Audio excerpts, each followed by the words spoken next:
We only have 100 days to make so much to get us through to the next year. And if we don't make that money in 100 days, I don't even know what's going to happen when September gets here.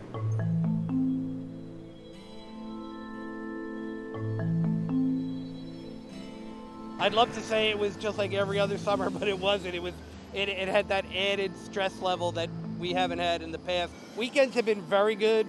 During the week has been off, but it's not had nearly the number of people that you're used to seeing on the boardwalk. It's been challenging and it's very stressful. My family's been in business on the boardwalk 70 years, so it's been very predictable with the cycle of business. But now in 2020, it's been very unpredictable and had to go take it on a daily basis because you didn't know what was going to unfold. We've had to adjust to a new way of doing things, and it hasn't been easy. Rest assured, we are doing everything in our power to let all of us enjoy the summer fun. Sanitizing and making sure that railings were clean and tables were clean, and every other car was used on the rides. This year we had to adjust on the fly many days in a row. I'm happy with the year because it could have been a lot worse. A lot of people are getting a lot more grab and go, take out.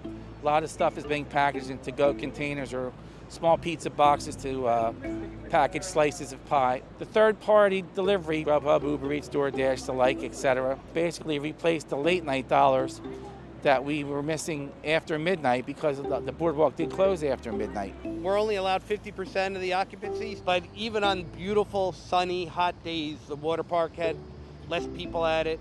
Days that were normally boardwalk days for the ride pier, we had less people. But our games department did very well. Being on the boardwalk and being able to be open for a while, they've had a good year. Reluctantly, I did have to raise my prices because the expenses just kept going up, and to keep pace with that, things like hand sanitizers, masks, other things that you need now in this corona environment, and even going forward if we have to have the gloves, the masks, what have you.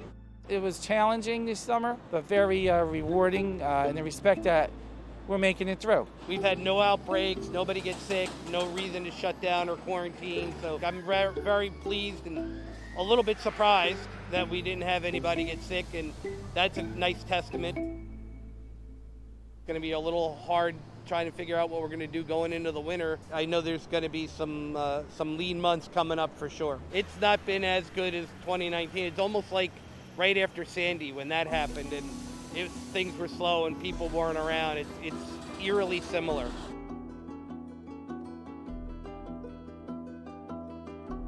Superstorm Sandy was devastating for the whole area. We were just starting to recover from that, and then this Seaside Heights fire hit and wiped us out.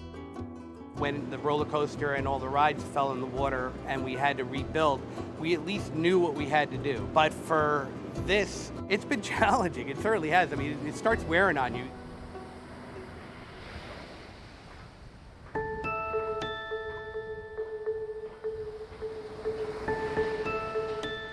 I literally grew up on the boardwalk. That's a big part of my life. It's how I grew up, and it's what I've embraced professionally. And I really wasn't too surprised to see that Seaside continues. It is a very resilient town and a very resilient business community. Seaside's a great place to come. It could have been a totally disastrous season, but we all did the best we could given what was in front of us.